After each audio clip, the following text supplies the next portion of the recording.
सुप्रभात बच्चों। आज हम व्याकरण के अत्यंत रोचक प्रकरण उपसर्ग, प्रत्यय तथा समास का अध्ययन करेंगे। आशा करती हूँ आप पूरी रुचि के साथ पाठ का अध्ययन करेंगे और इसका अभ्यास करने का प्रयास करेंगे। तो प्रारंभ करते हैं व्याकरण के रोचक प्रकरण उपसर्ग, प्रत्यय एवं समास का। बच्चों, सर्वप्रथम हम उपसर्ग के बारे में जानेंगे। उपसर्ग के बारे में कुछ बताने से पूर्व मैं आपको एक छोटी सी कहानी पढ़ाना चाहती हूँ, या कहिए 2 वाक्यांश बोलना चाहती हूँ और फिर उनका स्पष्टीकरण करूँगी। एक वाक्यांश है, अजय ने मन में विचार कर निश्चय किया कि वह अपशब्द और अनादर सहन नहीं करेगा। पराजय का भय छोड़ दिया और निश्चय कर अपने पराधीन साथियों को छुड़ाने निकल पड़ा। बच्चों, यहाँ आप कुछ शब्द देख रहे हैं जिनके रंग में परिवर्तन है, जैसे अजय, विचार, निश्चय, अपशब्द, अनादर, पराजय, पराधीन। ये शब्द इन समस्त वाक्यों में अलग क्यों हैं? चलिए देखते हैं कि इनमें हम क्या परिवर्तित कर सकते हैं। बच्चों, आपने देखा होगा अजय, अगर हम इसका शब्द विच्छेद या फिर इनको अलग करते हैं तो इसमें से एक मूल शब्द निकलेगा और मूल शब्द क्या होगा? जय। जय में अ जोड़ने पर एक नया शब्द बना अजय, जिसने मूल शब्द के अर्थ को परिवर्तित कर दिया। यहाँ कुछ और उदाहरण देखते हैं। हमने रंगीन शब्द पढ़े थे, अजय, निश्चय, अनादर, पराधीन, विचार, अपशब्द, पराजय। आप इन समस्त शब्दों को देख सकते हैं और एक बार कोशिश करें ये जानने की कि इनके मूल शब्द कौन से हैं। ठीक है, चलिए मैं ही बताती हूँ आपको। अजय, अजय का मूल शब्द है जय। निश्चय का चय, अनादर का आदर, पराधीन का आधीन, विचार का चार, अपशब्द का शब्द, पराजय का जय। यहाँ पर इन मूल शब्दों के आगे कुछ शब्द, कुछ वाक्यांश जुड़े हैं जिन्होंने मूल शब्द के अर्थ को परिवर्तित कर दिया। बच्चों, ऐसे शब्दांश जो किसी शब्द के आरंभ में जुड़कर उसके अर्थ में विशेषता या परिवर्तन लाते हैं, वे उपसर्ग कहलाते हैं। हम एक बार फिर समझेंगे।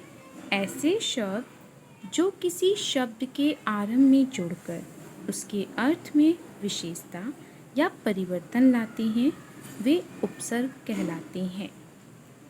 उपसर्ग के लिए कुछ निम्नलिखित तथ्य हैं, इनसे हम और आसानी से समझ सकते हैं। नंबर 1, शब्दों का निर्माण उनके आरंभ में शब्दांशों का प्रयोग करके किया जाता है।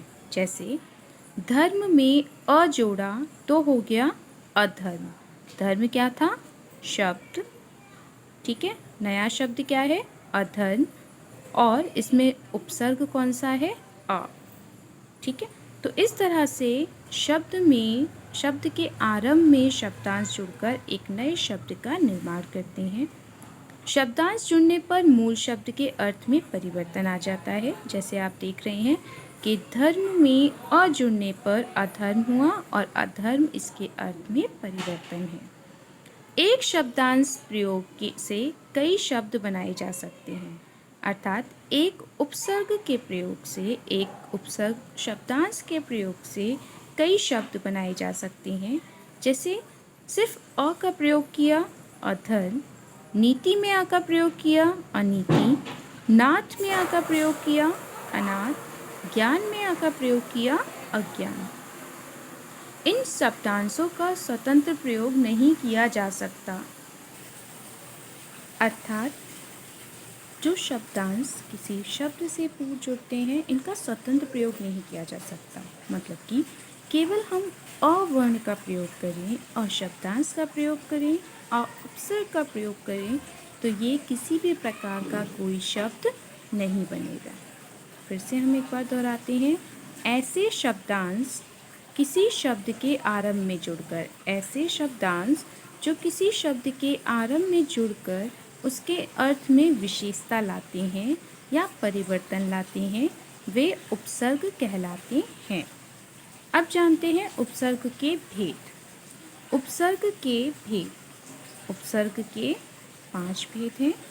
संस्कृत के उपसर्ग, हिंदी के उपसर्ग, अंग्रेज़ी के उपसर्ग, उर्दू फारसी के उपसर्ग और संस्कृत के अव्यय। अव्यय क्या होता है? जिनमें परिवर्तन नहीं होता, जिनमें किसी भी प्रकार का परिवर्तन नहीं किया जा सकता।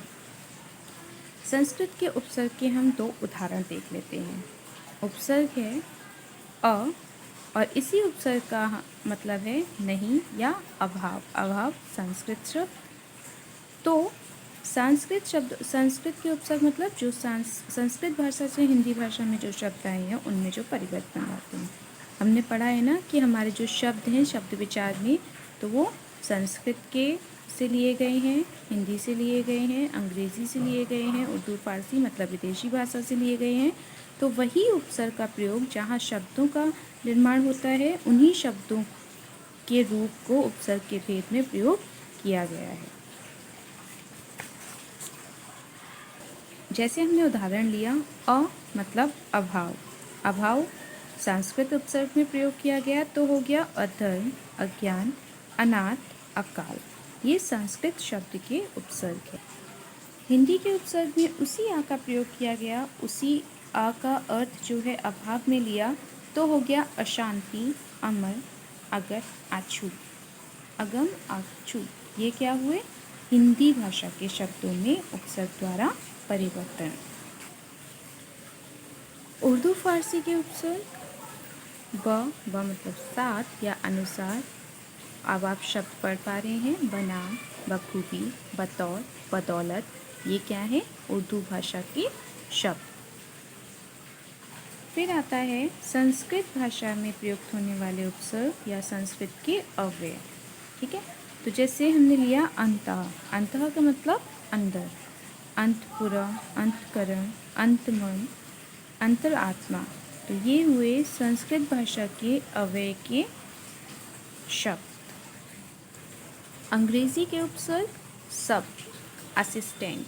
असिस्टेंट सहायक, जिसका अर्थ होता है जैसे मैनेजर से पहले जुड़ गया असिस्टेंट, ये है अंग्रेज़ी शब्द जिसमें उपसर्ग ने जोड़कर उनके अर्थ को परिवर्तित किया है। एक बार पुनः दोहराते हैं। उपसर्ग वे शब्दांश हैं जो किसी शब्द के आरंभ में जुड़कर नए शब्द बनाते हैं। हिंदी भाषा में मुख्यतः 5 प्रकार के उपसर्ग होते हैं जिनका अध्ययन हमने शब्द निर्माण में भी किया था।